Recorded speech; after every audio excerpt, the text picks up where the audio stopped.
Assalamualaikum warahmatullahi wabarakatuh. Halo semuanya, perkenalkan nama saya Edelweiss Toding Bunga dari jurusan Psikologi Universitas Boswa Makassar. Pada video kali ini untuk pemenuhan tugas saya dari mata kuliah Psikologi Umum, dan pada video kali ini saya akan membahas tentang perkembangan sepanjang rentang kehidupan pada teori psikoanalisis. Baik, untuk mempersingkat waktu, mari kita mulai pembahasannya. Jadi, perkembangan sepanjang rentang kehidupan atau lifespan development adalah pendekatan dalam psikologi perkembangan yang menekankan bahwa perubahan perkembangan berlangsung secara terus-menerus sejak lahir hingga akhir hayat. Nah, konsep ini berbeda dari pendekatan tradisional yang lebih menekankan pada masa kanak-kanak sebagai periode perkembangan yang paling signifikan. Nah, dalam pendekatan lifespan, setiap tahapan kehidupan dari masa bayi hingga lanjut usia memiliki karakteristik perkembangan yang unik dan penting untuk dipelajari. Nah, sekarang pertumbuhan dan perkembangan. Pertumbuhan, perubahan yang bersifat kuantitatif mengenai aspek-aspek jasmani.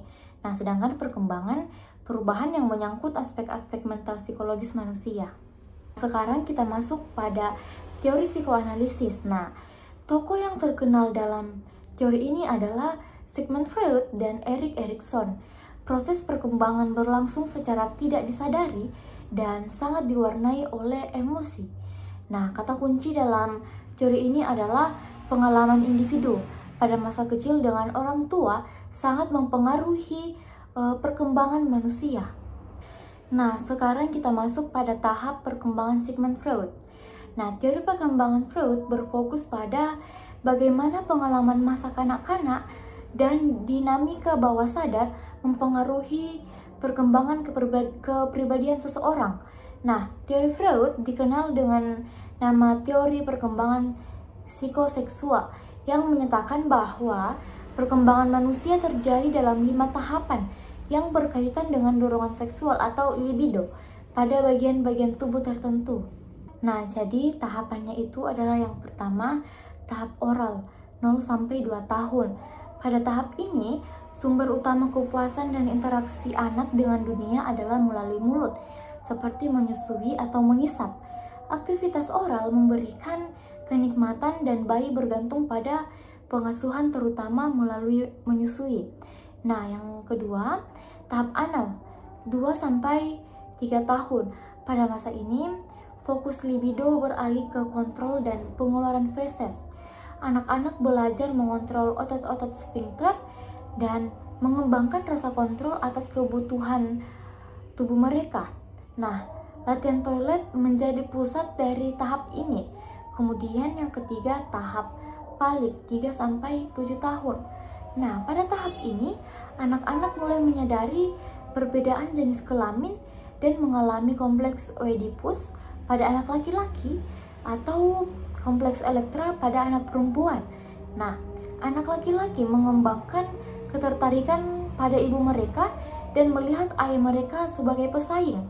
Sementara anak perempuan mengalami hal yang serupa terhadap ayah mereka. Nah, kemudian tahap yang keempat adalah tahap laten dari 7-11 tahun. Nah, setelah menyelesaikan kompleks Oedipus atau Elektra, libido anak-anak dialihkan ke aktivitas non-seksual seperti sekolah, bermain, dan hubungan pertemanan. Nah, kemudian tahap genital, tahap kelima, tahap yang terakhir adalah dari umur 11 sampai dewasa. Nah, tahap terakhir ini dimulai pada masa pubertas, ketika libido kembali terfokus pada alat kelamin, tapi kali ini dalam konteks hubungan seksual yang lebih matang dan berkembang. Jadi sekarang kita akan masuk pada tahap perkembangan Erik Erikson. Nah, yang pertama itu adalah kepercayaan versus ketidakpercayaan, 0-1 tahun. Pada tahap ini, bayi harus belajar mempercayai orang-orang di sekitarnya. Jika kebutuhan mereka terpenuhi secara konsisten, mereka akan mengembangkan rasa kepercayaan yang sehat. Nah, yang kedua, otonomi versus malu dan ragu 1-3 tahun. Pada masa balita, anak mulai mengembangkan otonomi dengan belajar mengendalikan tubuh dan lingkungannya. Jika gagal, mereka bisa merasa malu dan ragu-ragu terhadap kemampuan diri. Nah, kemudian yang ketiga, inisiatif versus rasa bersalah 3-6 tahun. Nah, anak mulai berinisiatif dalam kegiatan bermain dan interaksi sosial. Ketika dorongan inisiatif mereka ditolak, mereka bisa merasa bersalah. Kemudian yang keempat, kerajinan versus inferioritas 6-12 tahun. Nah, di usia sekolah, anak mulai mengembangkan kemampuan akademis dan sosial. Nah, ketika merasa gagal dalam mencapai prestasi yang diharapkan, mereka dapat merasa inferior. Nah, kemudian identitas versus kebingungan identitas 12-18 tahun. Nah, pada masa remaja, individu mencari identitas diri mereka. Mereka mengeksplorasi berbagai peran sosial, nilai, dan keyakinan untuk menemukan jati diri mereka. Nah, keintiman versus isolasi 20-40 tahun, dewasa muda mulai membentuk hubungan intim dengan orang lain. Nah, gagal membangun hubungan yang bermakna dapat menyebabkan perasaan terisolasi. Kemudian generativitas versus stagnasi. Nah, 40-65 tahun. Nah, di usia dewasa tengah, individu berfokus pada kontribusi kepada masyarakat melalui pekerjaan, keluarga, dan kegiatan lainnya. Jika gagal merasa produktif, mereka dapat mengalami stagnasi atau perasaan hampa. Nah, kemudian yang terakhir, integritas versus keputusasaan. Nah, 65 tahun ke atas. Pada masa lanjut usia, individu menilai kehidupan mereka.